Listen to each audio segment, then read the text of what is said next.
Well, ladies and gentlemen, yesterday we had the Charlie Kirk Memorial, which was all encompassing, around 5 to 6 hours in total length, and had the estimates with the floor seating. They say around 90,000 people on the interior. There were spillover, there were people outside, there were people in Desert Diamond Arena. So there were spillover into another arena entirely because of the amount of people that wanted to attend this Charlie Kirk Memorial service, with Elon Musk reuniting with Donald Trump. You had Donald Trump speaking, you had Erica Kirk speaking, JD Vance, Stephen Miller, and many other members, Rubio, Ben Carson, the good doctor. So many members of the administration, many friends speaking about Charlie Kirk. Just insane, insane the amount of connections, the amount of relationships that Charlie Kirk had at just 31 years old. It's just crazy how young he is and how mainstream he already was within the Republican circles. Again, that's 4 years, and I'd say this a lot, 4 years before he could even become eligible to be president. And he's got the president, the vice president. This is like level 2 security. The only thing more secure is like when the inaugurations happen. So it's insane. There were some good moments. Of course, you're going to get the whole idea of, oh, there's voter registration there. That's what Charlie would have wanted. And they say, well, they're politicizing it. They're using this for their own gains. Trump, during some of the talking points, doing some of the talking points during his speech. But this is really what Kirk would have wanted. And it's a memorial. It's a very hard thing when you have 70, 80, 90,000 people all in a stadium and you want them to be somber, you want them to be sad. Well, that's more of a funeral, not really a memorial. It was a memorial. So they're remembering Charlie Kirk, and it's just insanely sad. We understand that. But during a time like this, and there were some very tough speeches, areas of speeches to listen to, but with a time like this, you do want people to understand that Charlie Kirk was huge on voter turnout and registration and things of that nature. They're saying, well, they're trying to use this as like a grift. I mean, they're accusing Erica Kirk as that. It's just really horrible. I think no matter what they would have done for a memorial like this, we know the left would always criticize it in some form, in some fashion. And a lot of it was very religious, very Christian. I would say that would be the majority of it anyway. So that was the memorial, and what a time it was. It really just, with Musk there reuniting with Trump. By the way, the stuff about Musk had donated to Trump's super PAC about 3 months ago, $5 million. That's when it was confirmed. You know, that was right after the whole America Party debacle. People said, well, he's going to start his own party. July 4th, the big, beautiful bill gets passed. It's a symbolic thing, or it gets signed into law. And Musk is like, well, I'm done. I'm creating my own party. There's too much government spending. And there's too much debt. And then weeks go by, and I think Musk behind the scenes realized it was a lost cause. There's no real point in creating your own party. Most of the ballots, Democrats and Republicans come together to sabotage other parties from even getting on. So if you want to support independent candidates, it's a real problem in terms of even getting them registered to be on ballots. And then it came out that Musk said, well, I'm back on board. Behind the scenes, Musk said, I'm back on board as long as it's Vance. And they're already starting to roll out Vance, and Vance is doing these campaign addresses in swing states. He's been to Michigan a few times, and it is legitimate like campaign stuff where he's talking about the hard-nosed middle class, blue-collar people within the Rust Belt. That's going to be Vance's bread and butter in a 2028 campaign. And Trump has already said, yeah, it's probably Vance Rubio. And I have said it's Vance Rubio or Vance Gabbard. So Musk has said, I'm back with Trump. I have to be. He really doesn't have a choice. He went with MAGA in 2024, invested a lot of money in Trump, helped him get elected. What is he going to do? Throw a big... I mean, this is what Musk is. He's very just... You don't know what you're going to get day to day with him. But the general sentiment is he can't go back to the Democrats. You're going to go independent. You're going to waste more money. You've already supported Trump. You've supported this administration. You were involved with this administration, with the Department of Government Efficiency. So it makes sense. But the big thing about the funeral, or I guess the memorial, is this was a huge moment. And you could argue, yes, it potentially is a turning point. There are so many independent people that are reflecting within the past week and a half, and they're saying, I was just independent. I'm not really political, but just it's crazy. I don't even get political stuff on my feed, but now there's all these just horrible people gloating about this Caucasian Christian man's death, and this is so bad. And why are they doing this? And they're evil. And now a lot of them are they're becoming conservative and they're becoming Republican, and even if it's a moderate Republican.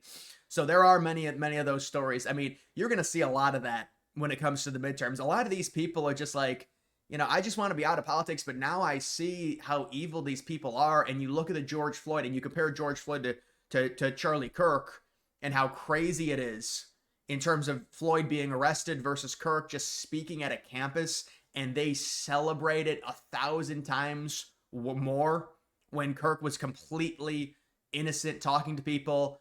And then with Floyd, they burned it. Remember Floyd, $2 billion in property damages, the most expensive, the most costly riot in the history of the United States. Compare that to what Republicans do and what they preach, and what Erica Kirk said. She said she forgives Tyler Robinson because that's her faith and that's in accordance with the Bible and the Word of God. So think about that and just the difference. And now all these independent people, they're seeing it. And so that's why we're seeing some surges. We're understanding it.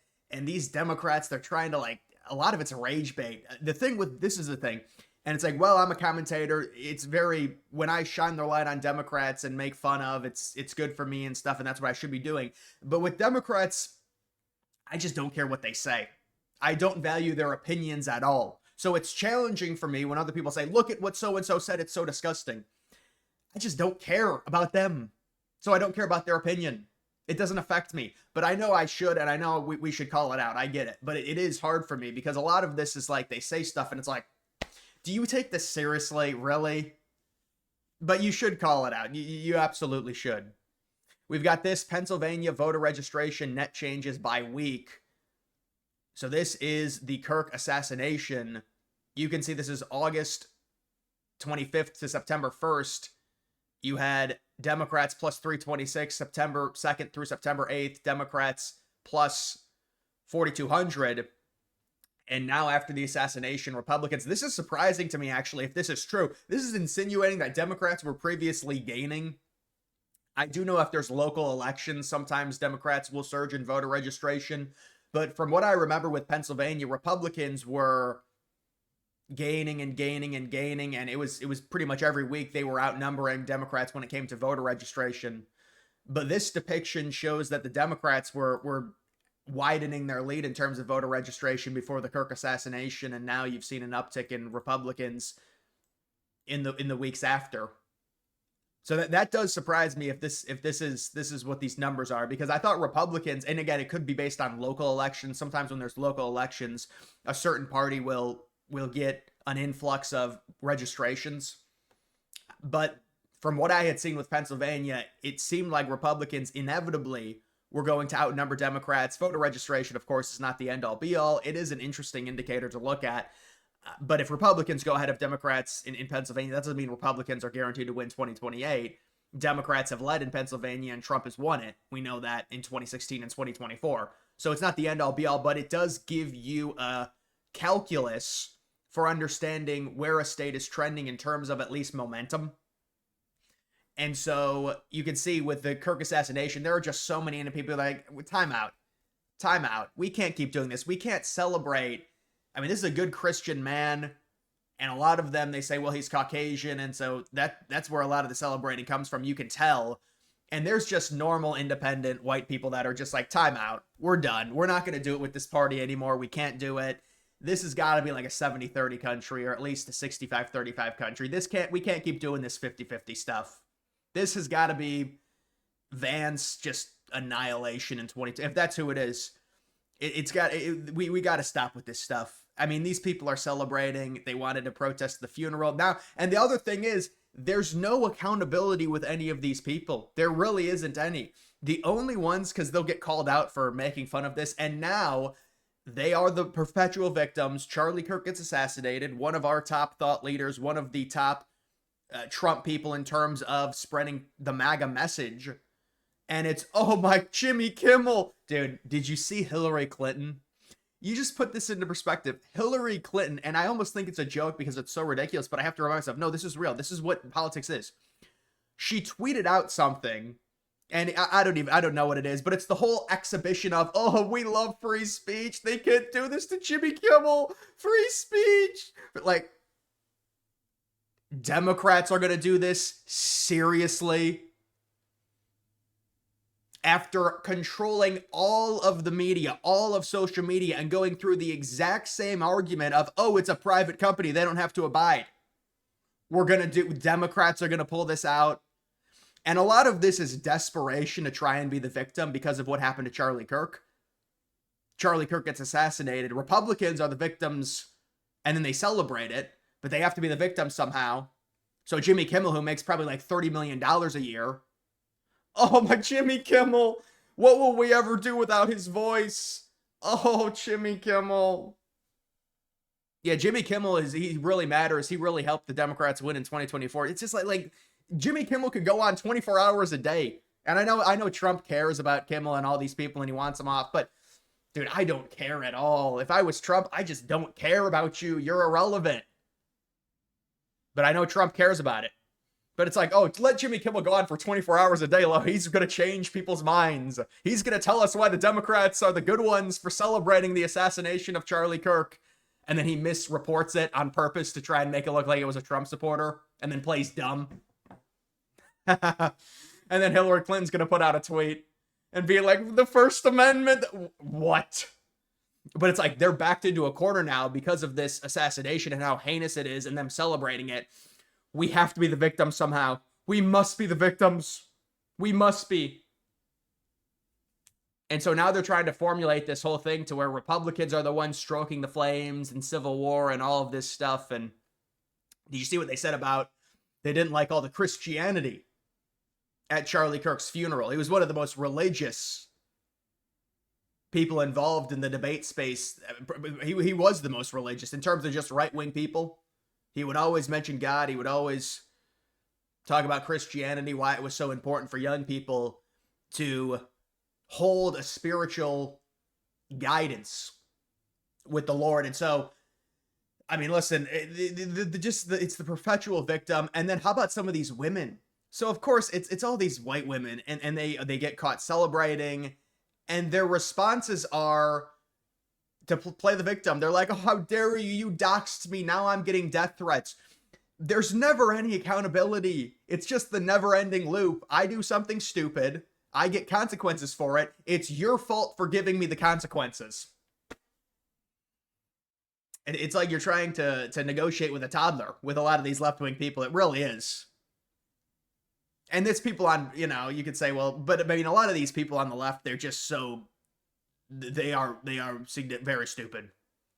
And I don't say that in a funny way either. Like, they are, like, genuinely, they are stupid. These are some really, really, and again, I've seen people on the right there, but these are some really stupid people.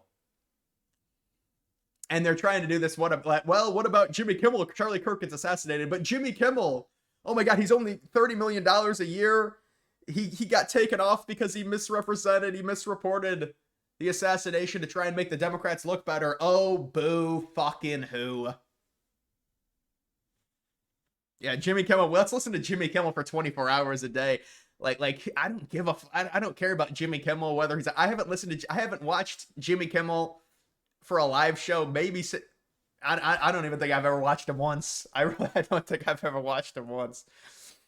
CNN revealed Democrats have massive problems in 2026. And so they're talking about the economy, Republicans winning by 7 points. I mean, they do this thing where they go through this stuff and, they say Republicans have this problem, Democrats have that problem. Harry Enton, he'll do this to where he'll paint a very good picture for Republicans one day and then a very good picture for Democrats the next. So, yeah, I don't really know how real that segment is. You've got this is a really good encapsulation of what the left is, this individual right here. You can see it says Charlie Kirk deserves to die. And then it's just this individual. And like you look at the differences just by the crowds of, like, you saw the lines outside of the Cardinal Stadium going in for the Charlie Kirk Memorial. And these are like normal people. They're put together people. And then you look at some of these Democrats and it's just doesn't surprise me. And remember, their party, because of the rapid, the feminist nature of it, the Democrats have a birth rate of 1.2, significantly below replacement. Republicans are at 2.1 or 2.2, above replacement. So that's why they're so obsessed with immigration. They've got to import and naturalize more people. But it was a very, very touching memorial. And we'll see if this potentially drives up Republicans. And I think it is. You see these independent people, they got to see this. And this is just like, just look at the reactions. Just look at the reactions within the parties. It's pillars, it's traditionalism, it's Christianity on one side, and then it's riot and it's burning everything down on the other. That's what it is. That's BLM. That's George Floyd versus Charlie Kirk. And the Charlie Kirk one was completely unjustified. Obviously, he was just speaking at a campus. And then they gloated and celebrated it with, I would say, hundreds of thousands of people at least celebrating it, maybe even millions of Democrats celebrating that, with many of them doxing themselves and coming out. It is insane. And this is just a good example right here of the difference of the parties. This is great. This is really great. And they should play this. The videos speak for themselves. I don't have to say anything. So it was a very good memorial. People are always going to criticize Trump no matter what. He does tend to drag the speeches on a little bit. I thought Erica Kirk gave a nice speech. People are wondering, Erica Kirk possibly running for office in Arizona. I think she has said she would rather right now continue the mission with, what Charlie was doing. And it was mainly through outreach. It was mainly through creating new chapters rather than running for office, because you could argue Kirk had and I wouldn't even argue. I think it's known that Kirk had a significantly more of an impact in the way in which he was doing politics versus running for political office if he was of age, whether it be for Senate or the House district, although maybe even for governor of Arizona. I don't know what he would have done. People say maybe he would have been president. Trump said that yesterday during his speech. So, and you're going to get both sides, going at it. But to me, this is ridiculous in terms of the difference. And it's a very nice memorial. And hopefully we will get a significant galvanization on the right when it comes to this loss, this terrible loss for the right wing, for the party, and for the United States of America. So guys, that is going to do it for this video. Make sure you like the video down below. Also follow me on X. Link to that's always in the description.